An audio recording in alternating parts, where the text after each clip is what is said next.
So I think the best way of understanding what IPE means to me is to sort of understand how I became a political economist as such.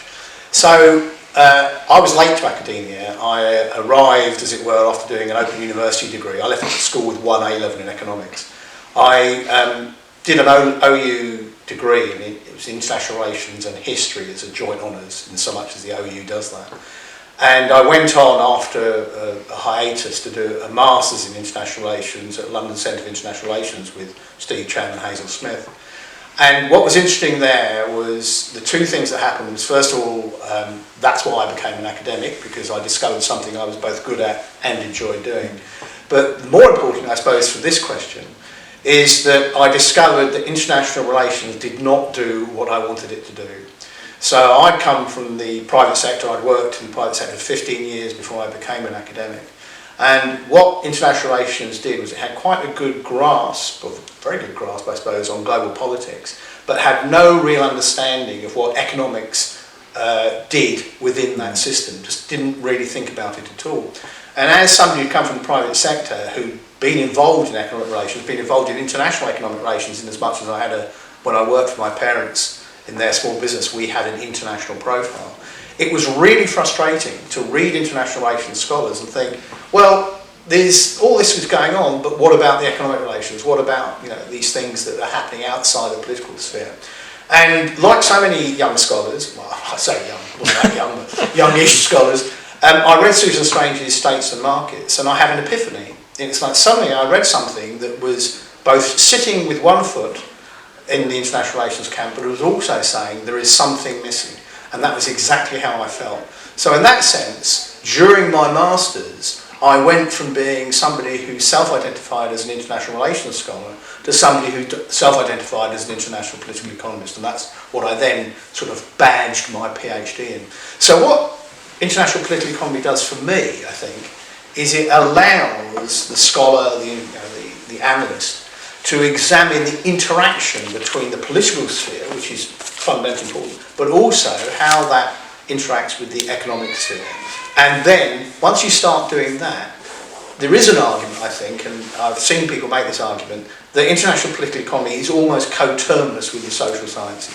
So you can, as an international political economist, by virtue of looking at that interaction between politics and economics, almost by necessity, you have to look at sociology. In my case, you have to look at law significantly, and I'm sure we'll come back to this issue about law and economics. But by being an international political economist, what you're actually saying is there's an awful lot more to be said than what each of these silos does. And for me, that's what international political economy does. It breaks out of a set of academic silos that, for me, have been really constraining on the analysis of the global system. So that's what I think IPE is.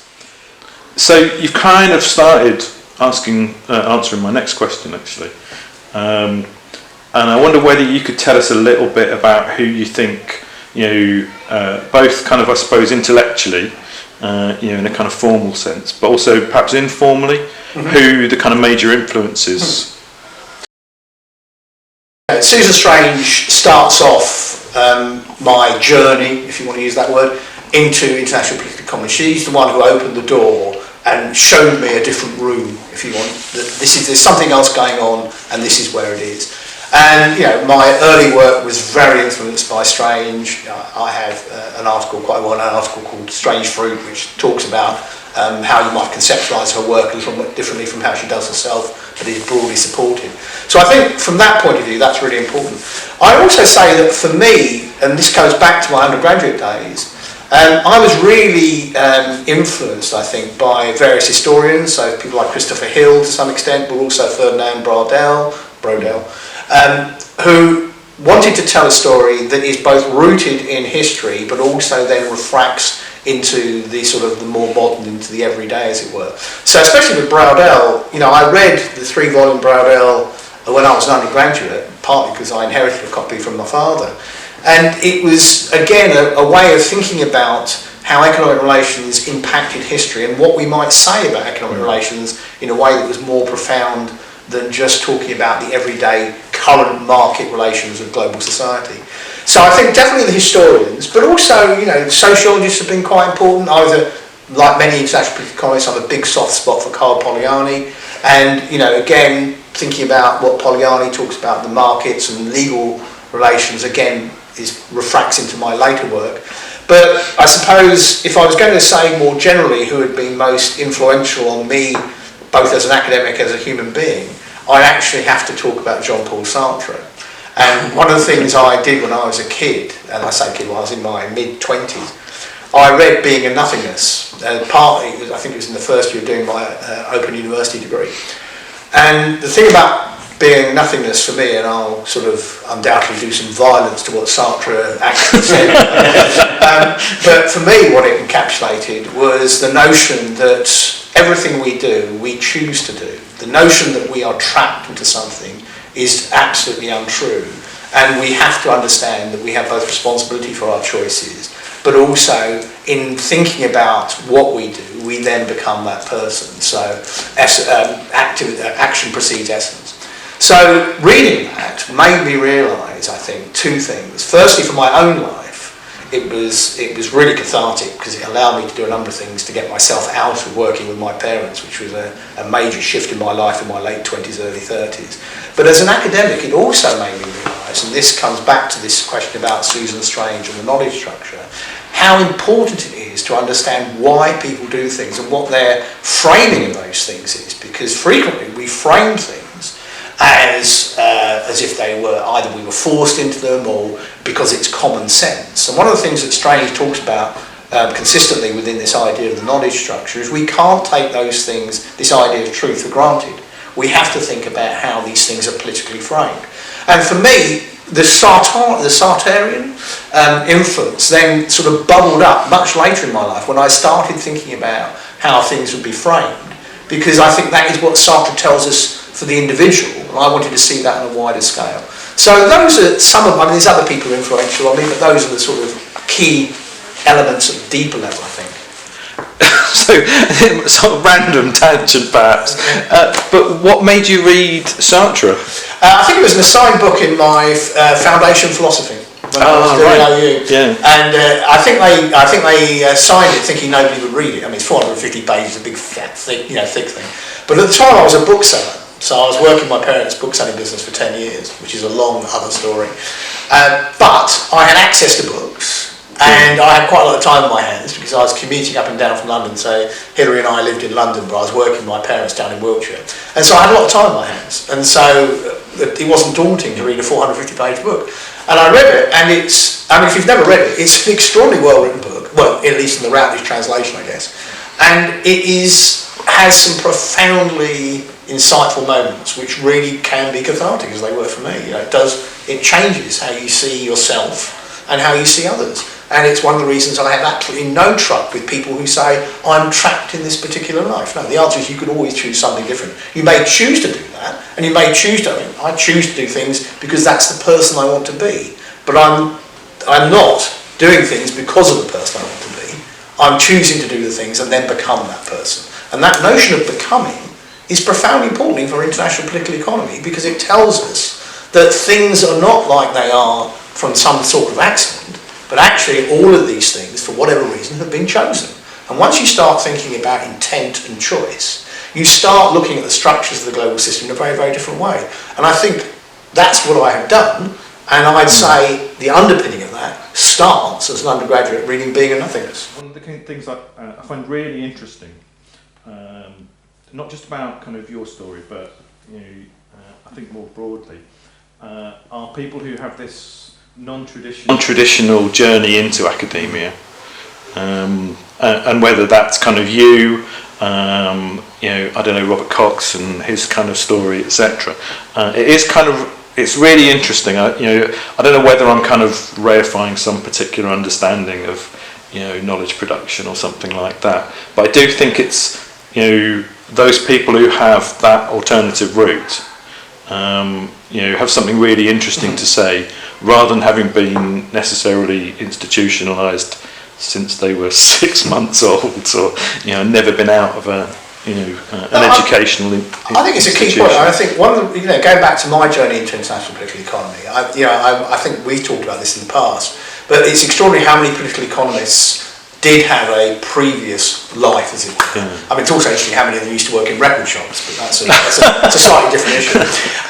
But I think you're right. I think what political economy does, and of course Susan Strange had a life prior to being an academic, and one of the reasons that she wrote well and always was really upset when people discussed work in a negative way as being journalistic. Her view was being journalistic was a positive attribute of any work because it meant it was actually communicating something.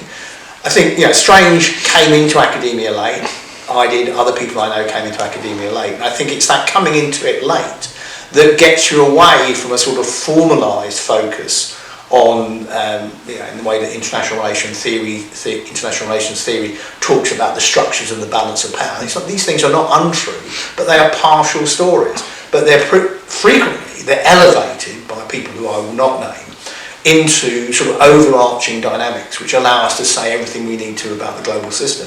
And I think when you've worked outside academia and you've, in a sense, been part of that system, even if it's only in a small way, you become frustrated and annoyed with that sort of approach because it is so self-evidentially partial. And it's that partiality that's the problem, I think. Now you're kind of a very modest man, Chris. So I just could you maybe kind of tell us a little bit about what you think your contribution is in terms of IPE? I think in the overarching sense, I think my contribution such as it is would be, across a lot of the work that I've done, is introducing or trying to push the interaction between political economy in its wider sense and legal scholarship. Because I started off writing about intellectual property rights, and that of course is very clearly an issue around legal terminology and about legal philosophy within the sort of global governance and knowledge relations, as Strange would call them. And over all of my work, I'd say that's almost the underpinning thread that, even though it looks different at the various times, links it all together. So the stuff I did on intellectual property rights, which if anybody watching this is going to look at my work, please don't look at the first edition of my book on intellectual property. Look at the second edition, which I completely rewrote and is much, much better. This work was very much at the time, people had not really thought about intellectual property within even the IPE. And so introducing the idea of what patents and copyrights might do, trademarks, even industrial secrets, how they would refract through global governance, I think, was a key thing that I was doing that very few, if any, other people were doing at the time. So I think my first sort of more focused contribution would have been that. I also wrote, I suppose one of the ways of judging it is by virtue of how often these things are cited. So the whatever it's called, bibliometrics, that's the word I'm looking for, around my book on information society, also quite interesting. So that's been constantly cited since it was published in 2002 on a regular basis. And the central argument around that was that the information society, as was being promoted in the early beginning of this millennium, wasn't really capitalism in any different way to anything else. It just involved different relations. And the key thing, and this is again I took from our work on intellectual property, was it was trying to render knowledge and information in ways that were amenable to the capitalist system as it existed. So it's that idea of making knowledge into assets. So again, it's that notion of how sort of legality works and in the political economy. So those two, I think those are my sort of early points of contact, I think, with sort of a wider discipline. I also wrote, my favourite book, of course, is my book on the rule of law, which came out in 2014. And that was very much a response to sitting in a workshop in New York that I'd been invited to when I was, at the time, thinking about open source and open access knowledge. And sitting and watching people who were both pro-regulation of traditional knowledge and people who are anti-regulation of traditional knowledge, both appealing to a norm of the rule of law as the underpinning for their response. And it was like, well, okay, so that's quite interesting that everybody takes this as a norm. That's why the book is called The Rule of Law, the Common Sense of Global Politics.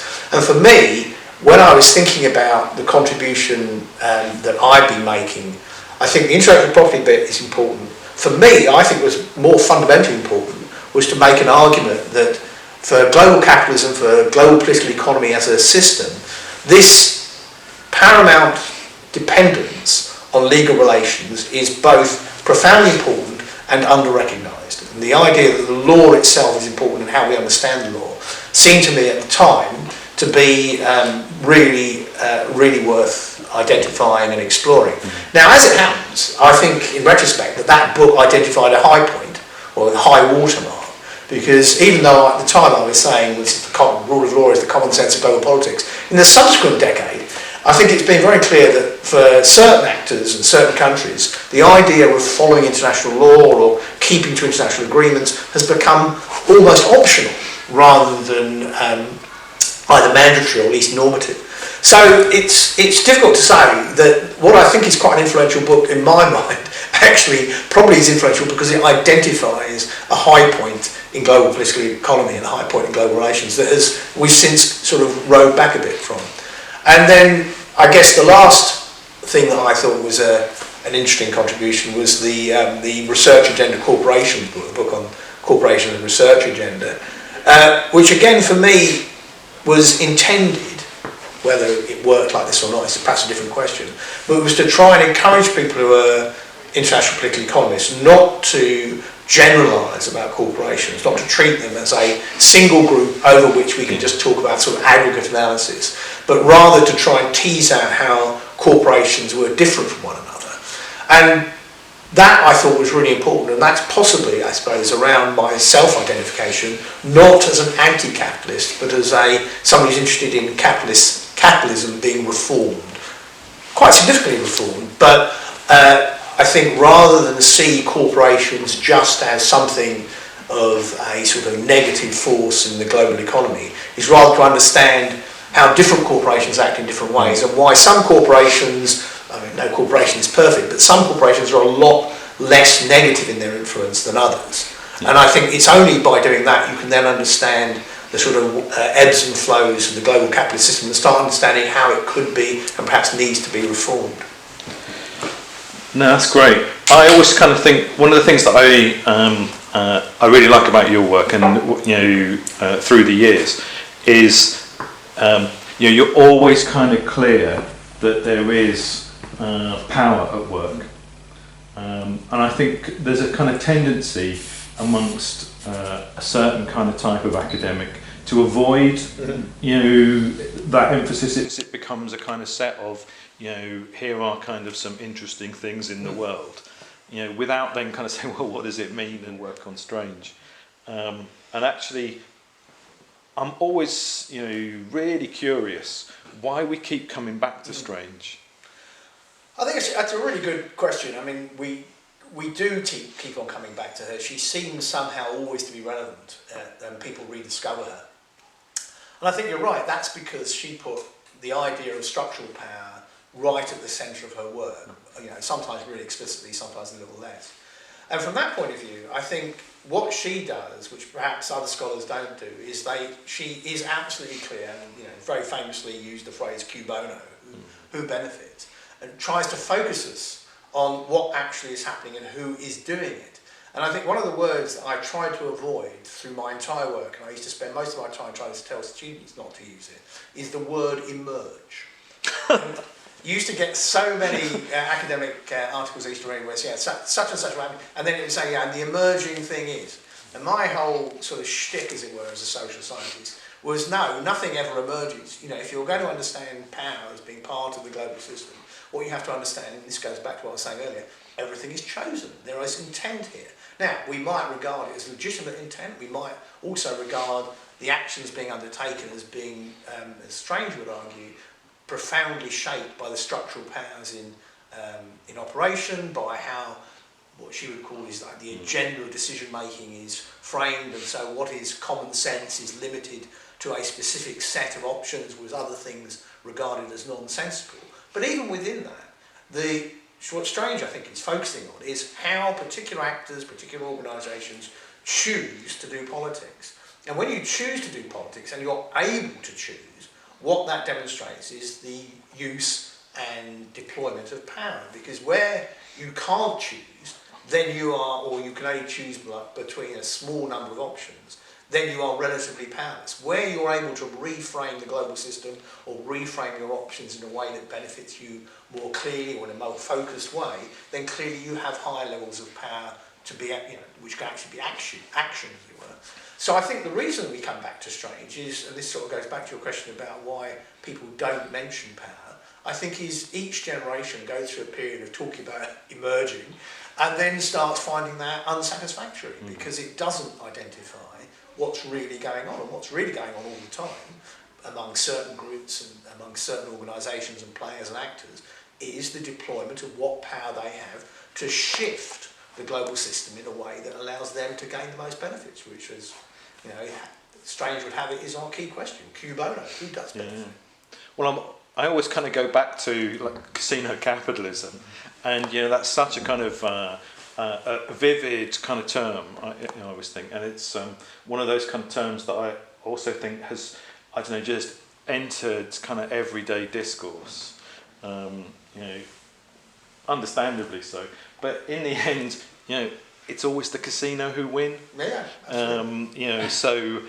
Again, power relations and rather than emerging, they're there already, and it's up to us, I think, as scholars of IPE to kind of to emphasise that. But I think that's also important. I mean, one of the other things that Strange does, apart from introduce the notion of structural power and talk about cui bono and look at, she's very open to history and understanding sort of that what's going on in sort of the fine-grained global relations. But Strange is also absolutely key, and this again perhaps is part of her the current rapprochement with Strange's work. She absolutely understood that financial services was crucial to understanding the global system.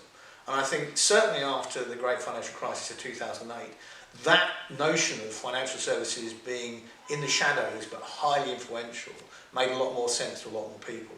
And in that sense, she was really prescient. Yeah. She was writing about the financial sector in the 1970s, 1980s already, and that's where she comes out of. She was a financial sector journalist with The Economist. So she understands that situation, she understands what's going on. But at that time, in international relations, if you talk to somebody about the International Bank of Settlements or whatever, nobody knew what was going on. And I think her point was, we can only understand the global system by understanding all of these things, not that partiality. So again, we get back to this thing of my frustration originally with international relations and some people's frustration with other forms of understanding the global system is when you have a partial analysis, the real important thing is what's being left out. And for Strange, that was very clearly the financial services sector.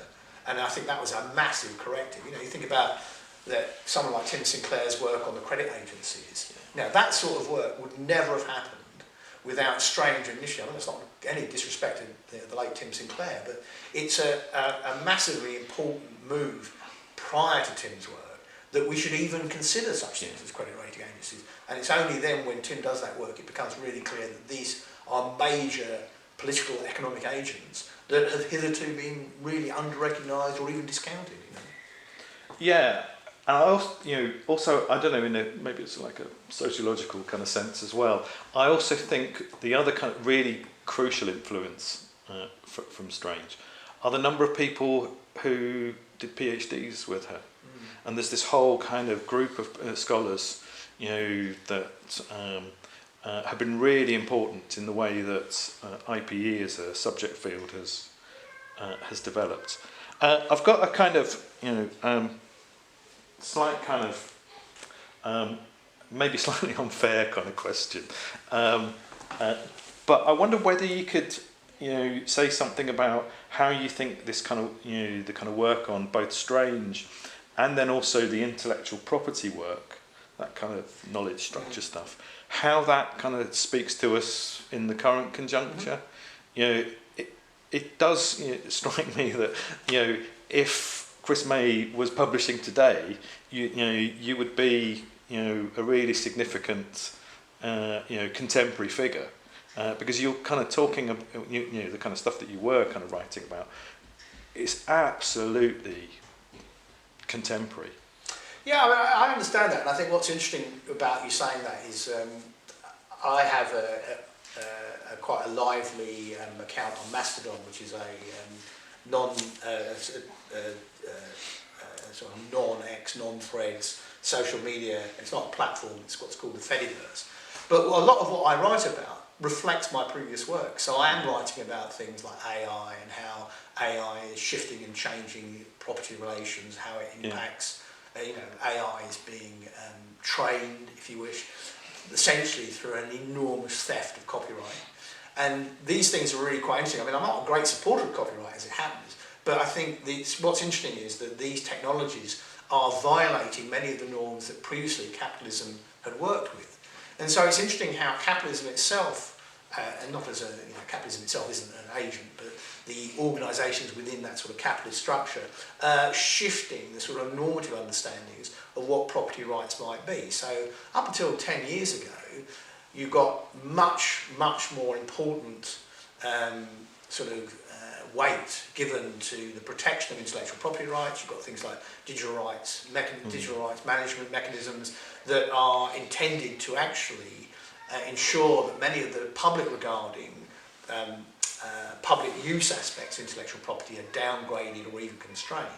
And then suddenly when AI comes along, you see an absolute switch. And you see AI as a technology violating those very norms to train the things. This is, you see also with something like Spotify, what you see is a shift away from a particular way of rewarding musicians and other artists to a way that essentially treats them as the providers almost of free content. So, it's no secret at all that musicians currently are being considerably underpaid compared to what they were paid by the record industry, which itself has always been corrupt. I mean, it's like no one's going to go around and say, "Oh, there was this wonderful age where the musicians were wonderfully rewarded." But nonetheless, the model that persisted at least into the CD age was a model where artists were reasonably well protected, copyright was relatively well sort of enacted, as it were. And with the advent of Napster originally, and then the streaming industry, what you've seen is the ability for artists and other creatives, to some extent similar with film, to survive on the basis of their production has become really, really difficult for them. But what that tells you is that the capitalist system works on how you structure, and the word I'm trying to get my mind around is scarcity. That's it. How the capitalist system structures scarcity.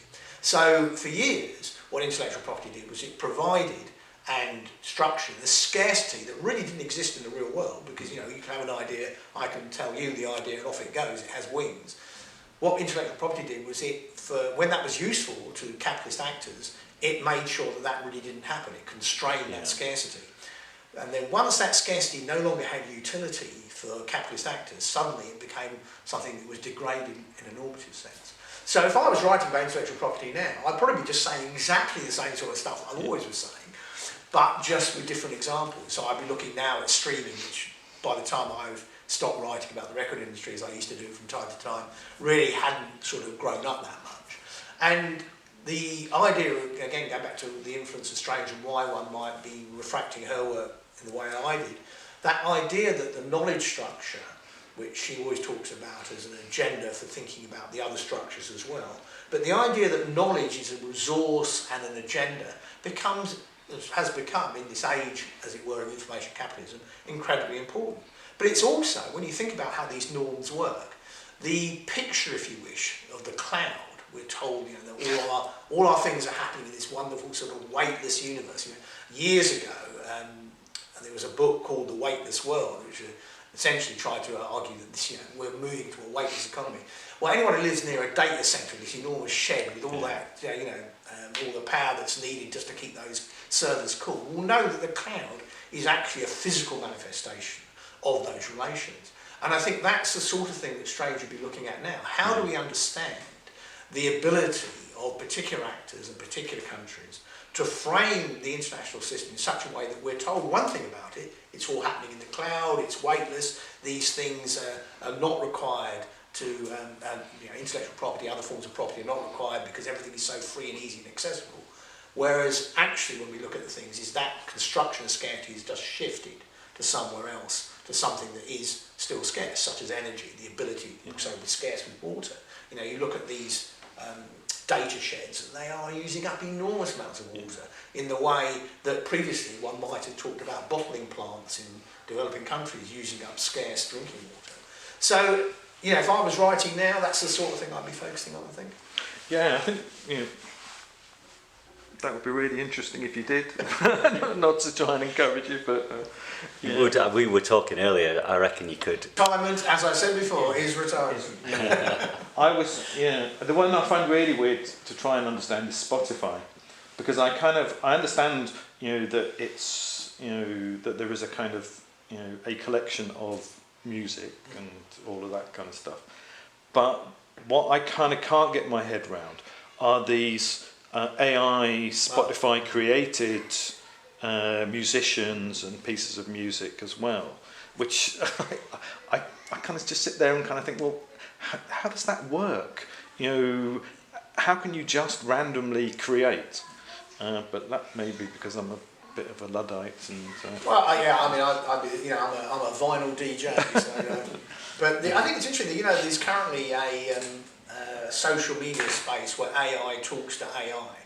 Yeah. And you start thinking about those sort of things, and when in my sort of darkest moments, I sort of have that sort of Terminator moment, and every now and again I do a post on Mastodon where I say, I'm just waiting for Skynet to wake up, because it's like, it seems to me that we're almost to the point where a sort of dysfunctional global billionaire elite is trying to structure society in such a way that they can just leave and somehow it will just take care of itself, doing whatever it does, while they're living in some strange, cosseted ghetto, I suppose, allowing us all to have whatever life they think we can have.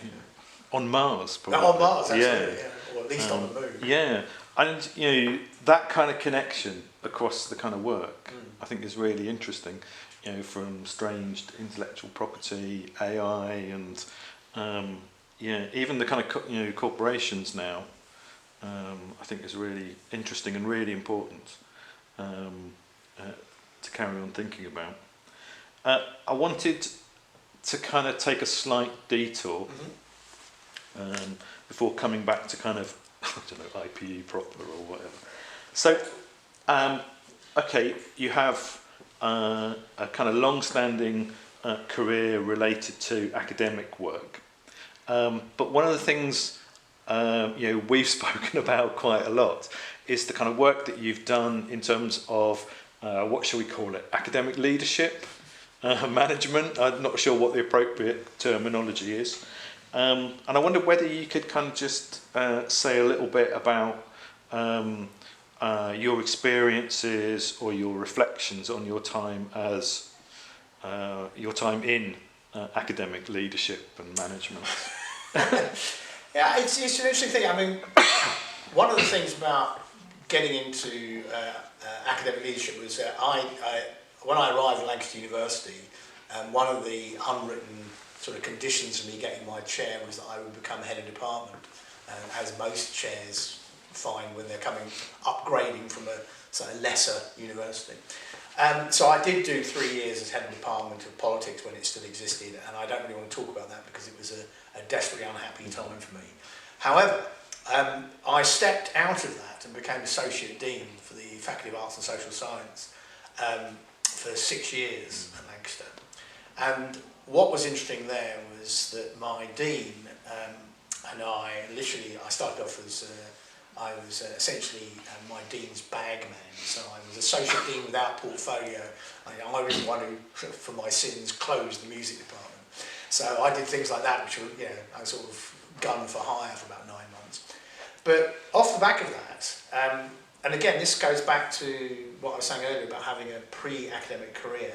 So having worked in the private sector, unlike a lot of academics, I didn't think the business sector was full of horned devils who were merely out to destroy the world. So there's a thing called, I think it still exists though, as I said, I've been retired 5 years, this thing called the Higher Education Innovation Fund. And what's interesting about HIFE money was that my faculty was not getting any of it particularly, because it was all around jobs and whatever else, and sort of spin-outs and that sort of thing. But what's interesting about HIFE money is there's also one line in the HIFE return, which is what you return to HEFCE, Higher Education Funding Council. There's one line about community engagement.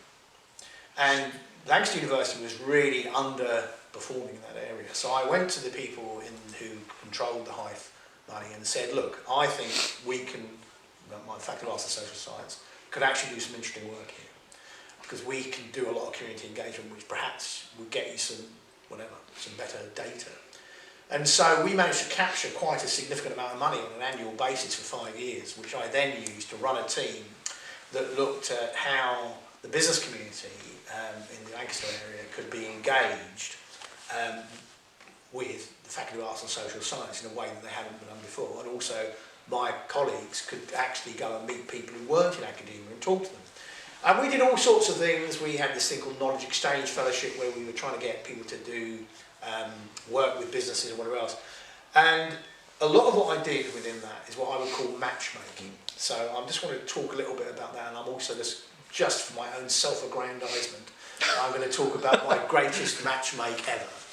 So what I used to do as an academic leader was I used to spend an awful lot of time having coffee with people in different faculties and outside the university to try and figure out how you could bridge different disciplines and different communities into what the university was doing. And this sort of goes back to what I was saying about how IPE, I had a much wider view of what IPE was. It was about those connections.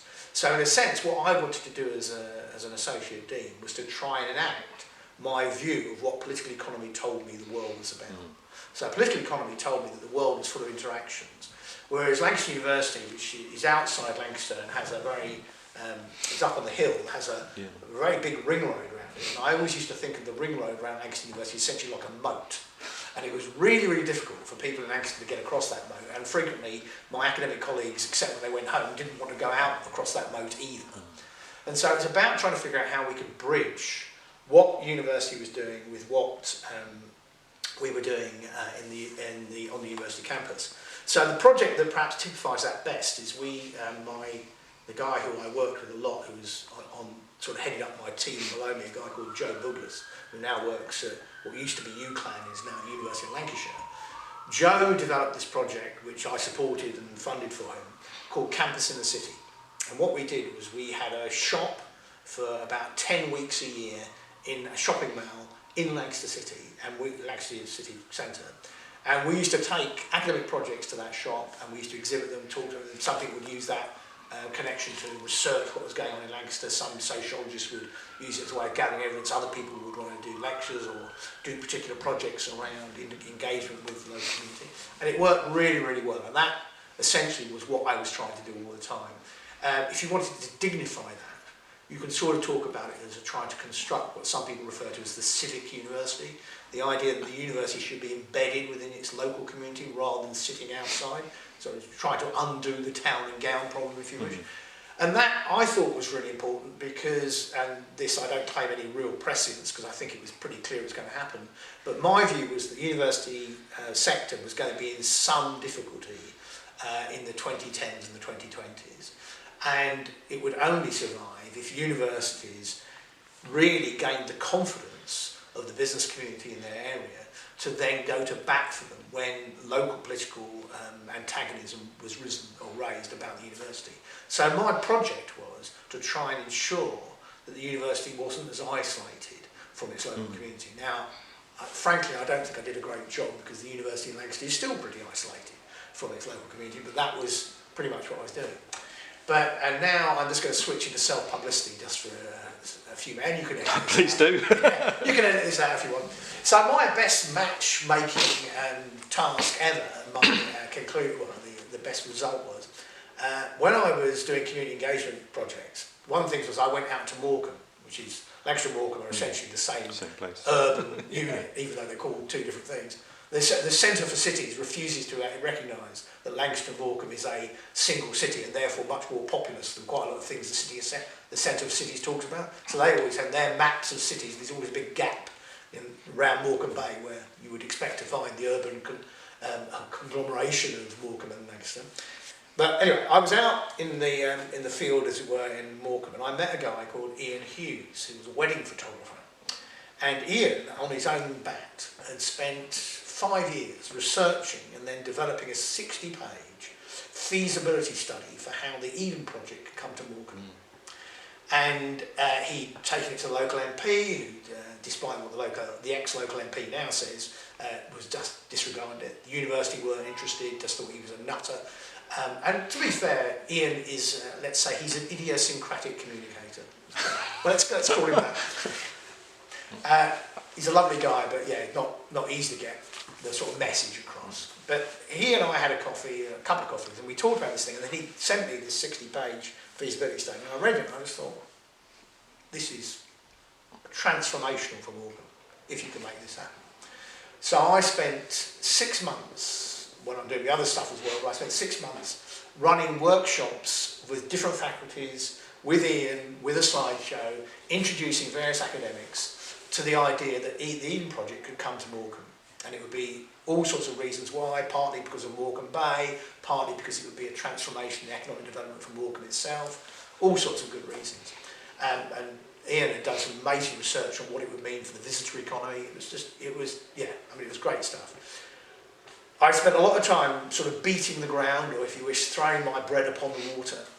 And at some point, and I'm not quite sure how it happened, but at some point the Deputy Vice-Chancellor came to one of those workshops. And as we all know, you can tell senior management at any university because they are always interested in a project that would look good on their CV when they apply for another job. Okay, so if you ever want to know why a Vice-Chancellor or a Deputy Vice-Chancellor is doing something, you only have to think, what does this look like as a line on his CV? So, the idea of the Eden project coming to Morecambe was a great line on a CV, so he was very interested.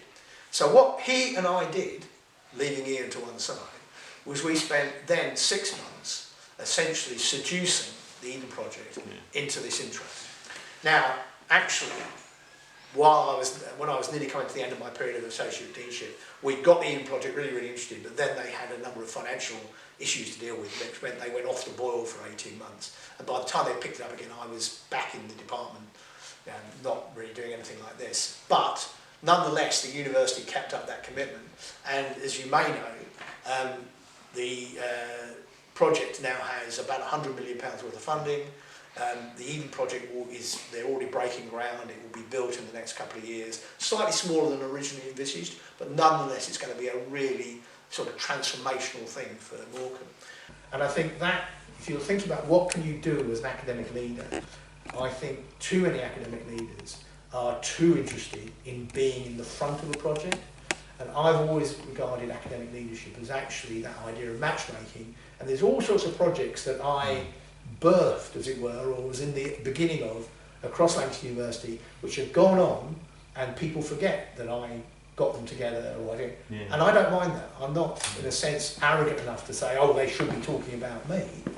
But I think if you're an academic leader, that selflessness is really important. And sadly, if I was to say what I see wrong with senior management in universities, I'd say there is a complete lack of selflessness and a lack of the notion of a public mission. And too often, as I said, they're only interested really in academic leadership as a way of burnishing their CV. It is, really interesting to hear people kind of talk about that side of the job as well. So I should say that I think there are good academic leaders in higher education, but I don't think they're in the Vice-Chancellor class. And the Vice-Chancellors, there was some interesting data in the Times Higher Education Supplement a couple of weeks ago that indicated that in the last 18 months, 25% of all Vice-Chancellors either left their job or are in the process of leaving their job to go to another Vice-Chancellorship. And you think it's, that sort of churn at the top of the higher education management class is just, it helps nobody. These are people who are just looking again and again to sort of work their way up to, I suppose, whatever, becoming Vice-Chancellor of Manchester University or something, whatever the most prestigious Vice-Chancellorship is, he said, avoiding the words Oxbridge. to kind of take a slight detour, I kind of do hope the Eden project thing works out. I do remember, was it Urban Splash? Yeah. Going to Morecambe and resurrecting the hotel. Yeah, Urban Splash refurbished the Midland Hotel. Interestingly, they're not that popular locally because as I understand it, they did a lot of work and they did refurbish the hotel, but almost then immediately sold it on. Right. So they sort of, I think they lasted about a year and then decided they weren't in the business of running hotels. But the hotel is still there and is a major play. Yeah. And of course, the Eden project will be directly next to it. And so there'll be a really interesting synergy between the Eden project and the Midland Hotel, which is in the process of doing a sort of partial refurbishment as we speak. Great. Moving wildly in a different direction. Excellent. So I wonder whether you could, tell us a little bit about what you think about IPE as a discipline in the contemporary period. Is it a kind of healthy discipline, unhealthy discipline, etc.? It's difficult for me to judge because when I took early retirement in 2021, I took a vow never to read another academic book. Because you've stuck to that. I have stuck to that. Yeah, apart from art history, I read quite a lot of art history. And as a sort of parenthesis, the reason I stopped reading academic books is I'd spent 25 years reading them, and most academic authors seem to be under the impression that a book should be all middle and no beginning and no end, and it's really difficult to read books like that. However, I mean, sort of going back to my previous remarks, I think when I look out at the sort of global situation that we find ourselves in now, and I think I've made this plain through my previous remarks as well, I think political economy is the discipline that has the most to offer if we're going to try and understand the current plight of the global system.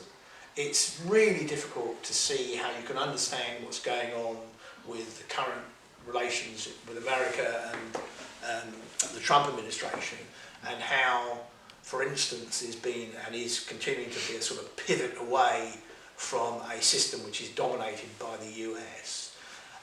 We can't really understand these things without taking a political economic approach, looking both at how the history of the system has worked, also how the structures of international legality are both working and not working.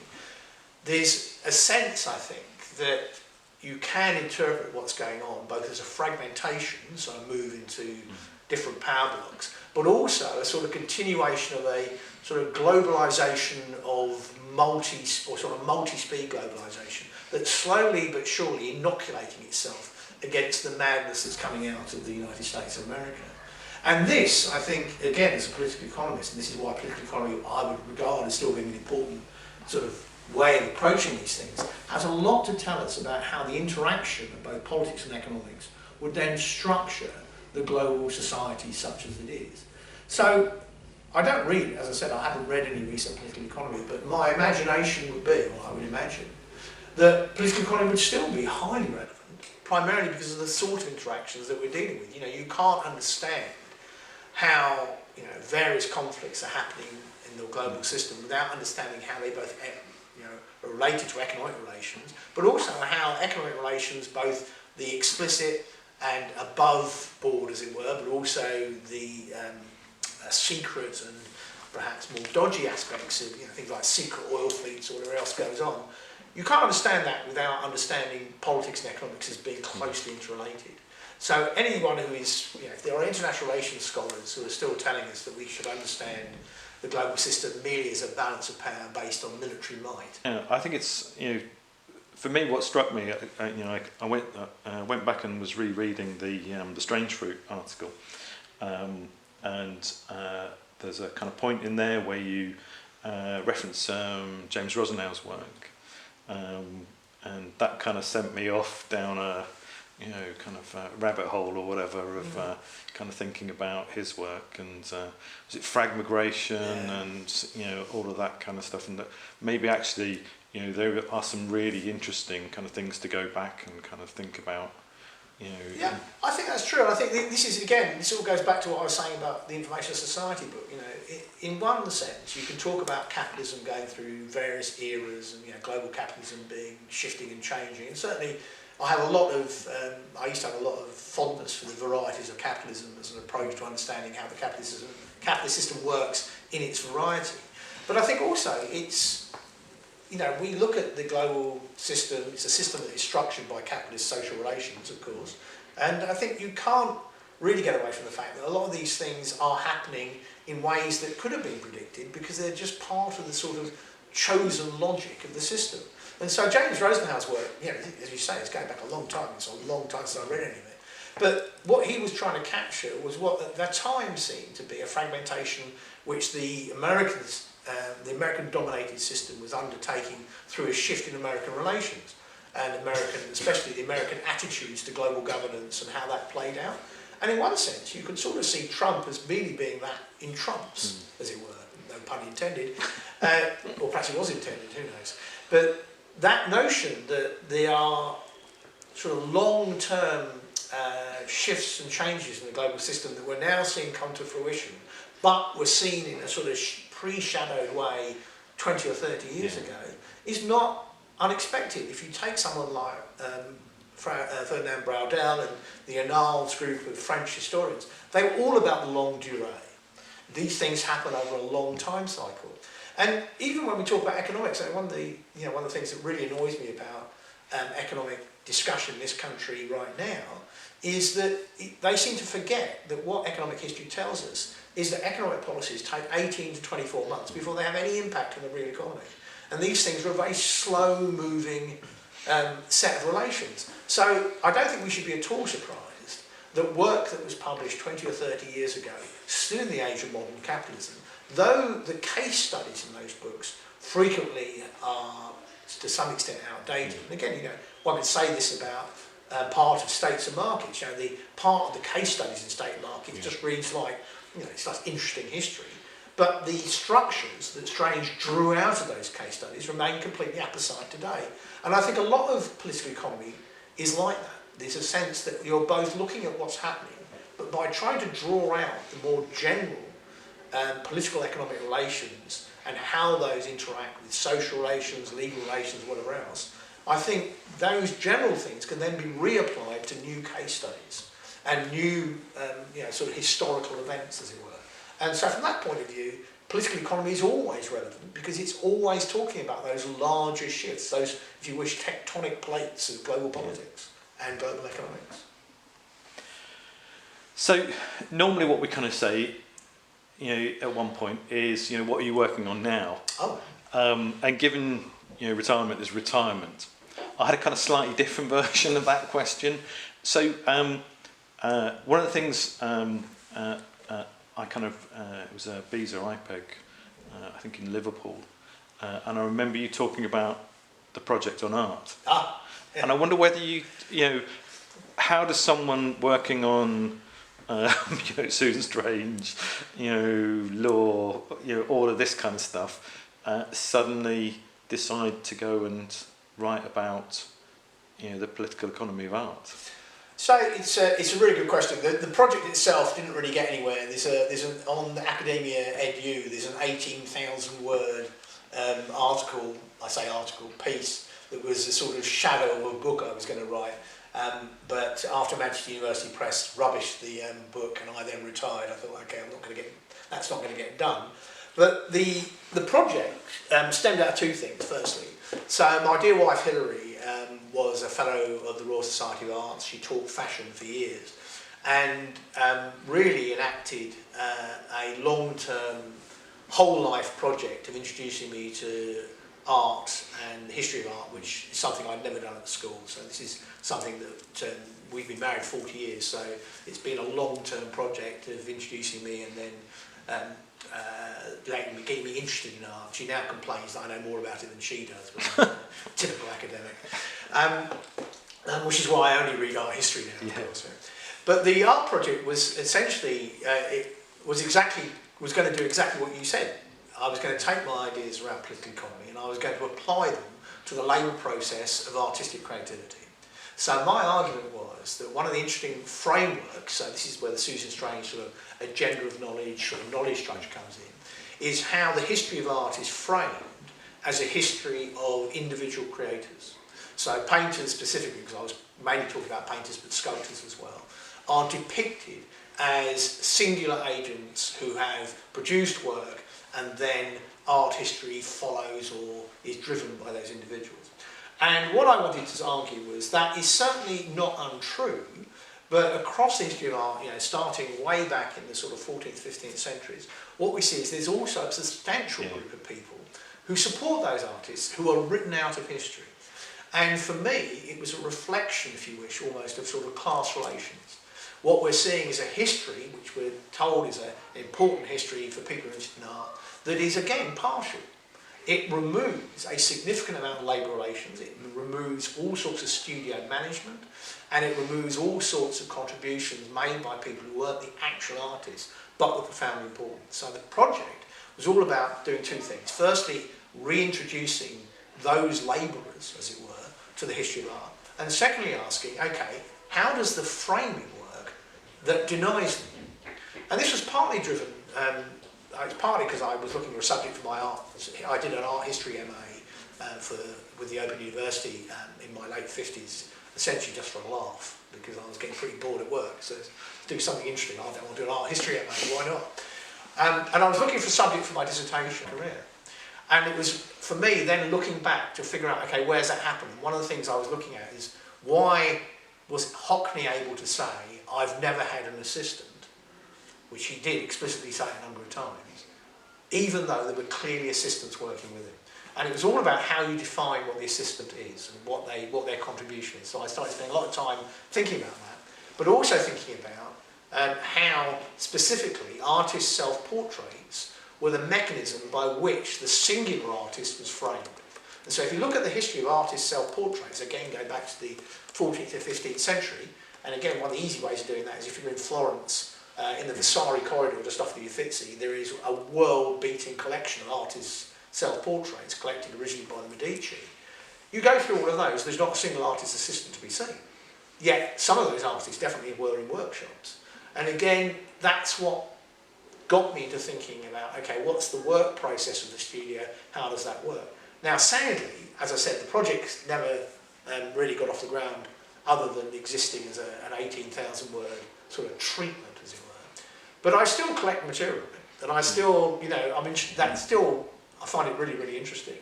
Another thing that happened out of that, the late Rachel Cooper, who died only last year, her daughter, I was having lunch with Rachel once, and her daughter was with us having lunch. And Rachel's daughter worked for Anthony Gormley for 2 years as a sculptor assistant. And I'm not going to tell you the story she had, but let's just say they were not particularly positive as a set of stories. And I think, again, it was that interesting thing about, when you look at sculptors, it's sometimes a little easier to see they've got assistants. But even then, there's a sort of denial going on. So there's a very famous story about Barbara Hepworth, who's a well-known British sculptor. And when the media used to come round, she was quite media savvy, they would go down to St Ives and they'd go and talk to her in the studio. There's a great story about when the media arrived, there was a garden shed at the corner of the garden, and all her assistants had to go, 3 or 4 of them, had to go and sit in the garden shed while the newspapers were there and the media were there, so they could not be seen. So she would still construct that idea of the singular artist. And that was what I was interested in, in a sense, going back to Susan Strange and that notion of agenda of knowledge. It's that agenda of art history that tells us that the individual is most important, that in itself denies a whole class of people who may not be the artists themselves, but were clearly contributing to art history. And that's what I found interesting and to some extent frustrating. Yeah. And as always, I found it an interesting issue. And before I got on with my dissertation, I thought, okay, my master's dissertation, I think there must be a good book on this. I'll read that first. Couldn't find a single book on it. Nearest thing I could find is a fascinating book called Bruegel Enterprises, which is all about how the Bruegel studio, after the death of Bruegel the Younger and Bruegel the Older, continued producing Bruegel pictures for a subsequent 30 years without any input from the Bruegels themselves. Excellent. So, 2 more questions. First one is, so if you were giving advice to a new scholar in IPE, what would you advise them to focus on and why? And then I'll come back to the last question. So I think my advice to any scholar, IPE or elsewhere, is focus on a question that you are fascinated by and nobody has an answer for. And the reason for that is I think I've seen a lot of scholars over the years who focused on areas which they think are important or sexy or whatever you want to call it, but are doing it for instrumental reasons. And I think the problem there is that you can write about subjects for a while on the basis that this is going to be good for my career. But I think after a while the writing itself and therefore actually the contribution becomes really rather dull and repetitive. I think if you don't identify an issue that is important to you, then I think you are really going to suffer. Not necessarily, you may be able to manufacture a career out of it, but I think inside it will be empty. Yeah. So just again, how I got into intellectual property and Susan Strange for my doctorate, which is what my doctorate was on, was I got a great piece of advice from Hazel Smith, who was a scholar of Korean politics at the time, who was my MA supervisor. And Hazel said to me, when I said to her around about the Christmas time, when I decided, as I said earlier, that I'd suddenly discovered I was something I was both good at and I enjoyed, she said to me, if you want to do a PhD, you need to do it on something you're interested in, and primarily, really importantly, you need to do it on something your partner's interested in, because you're going to be, you're going to be going on about this for years, and if they don't find it interesting, it's going to be a real problem. Now, as it happens, what I did was, so my original PhD proposal was to do a Susan Strange analysis on the global fashion industry. So that was what I was going to do. It was going to be all about branding and designers and how that worked with sort of Susan's structures. Along the way, I got waylaid by intellectual property, unfortunately, for my wife, who has no interest in legal affairs whatsoever. And so I ended up doing something a little different. But I still kept an eye on what was going on in the global fashion used to write about, used to use it as case studies. And I think that was really, really important, because doing a PhD is really, really isolating. And if you're doing something that your partner's not interested in, then you're just making that isolation worse. So I think it's the combination of something you're really interested in, plus something your partner's really interested in. And I think specifically for political economy, I think the argument there is don't regard political economy as being limited. So going back to what I was saying about, you could, or did I say it here, or when we were having a coffee stew, I can't remember. But one argument about IPE is essentially it's coterminous with the social sciences. Yeah.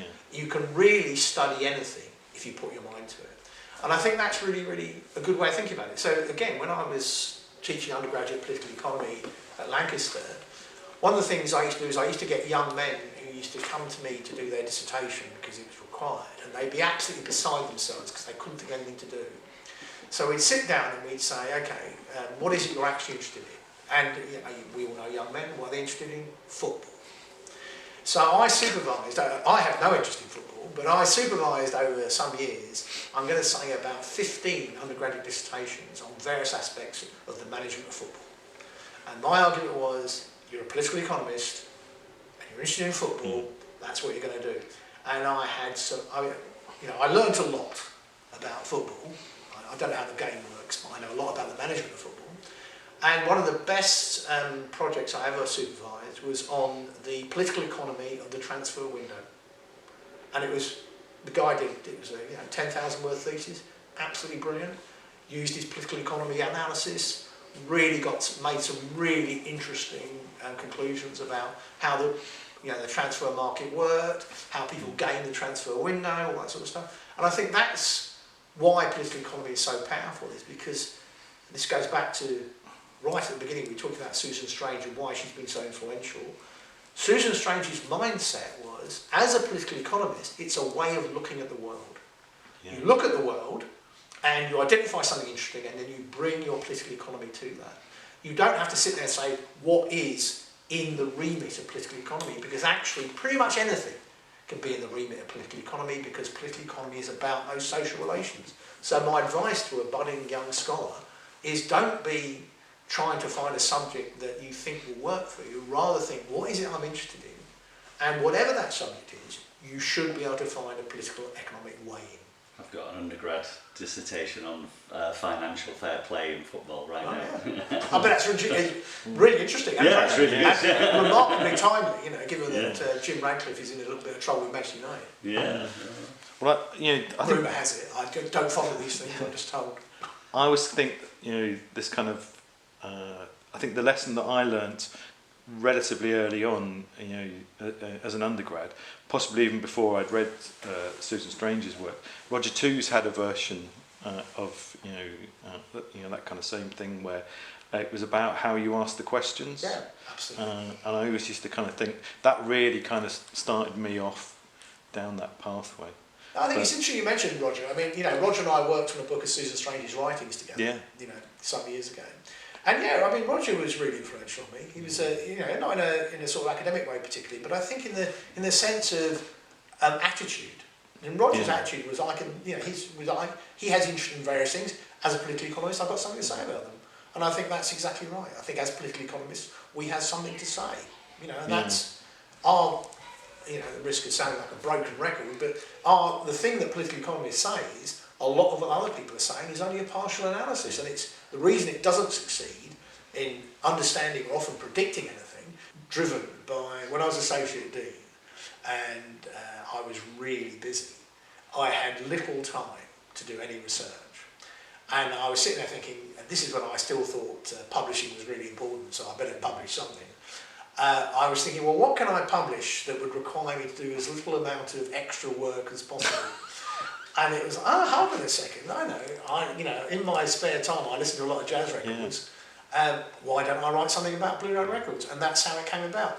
But again, going back to my previous point, it's exactly, driven by that notion of, I'm a political economist, this is what I'm interested in, what can I say about it? And actually, I think it's really kind of, it's not a well-cited article by any stretch of the imagination, but it is one of my favourite pieces of work. I think for me, it's a very neat little analysis of why Blue Note remains so important. Absolutely, because he always asks it.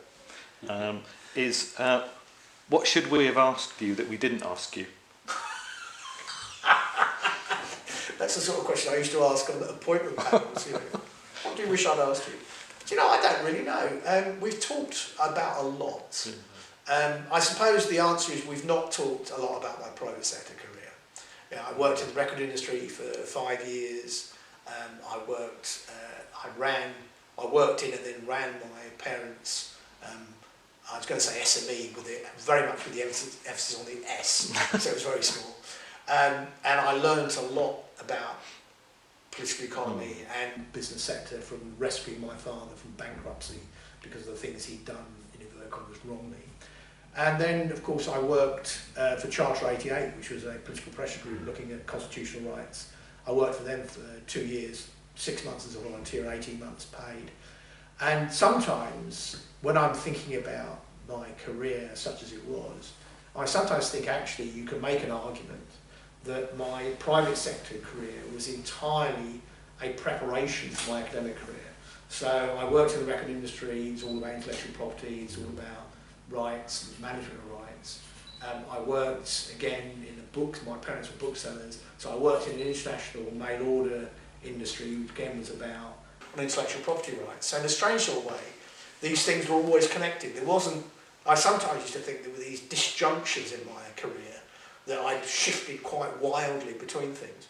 But then looking back, I sort of see it in a sort of almost like path deterministic way. You can sort of see, okay, I actually can see logically how I got here. So I suppose if I was going to ask the question of myself, I might have asked myself a little bit more about my pre-academic career.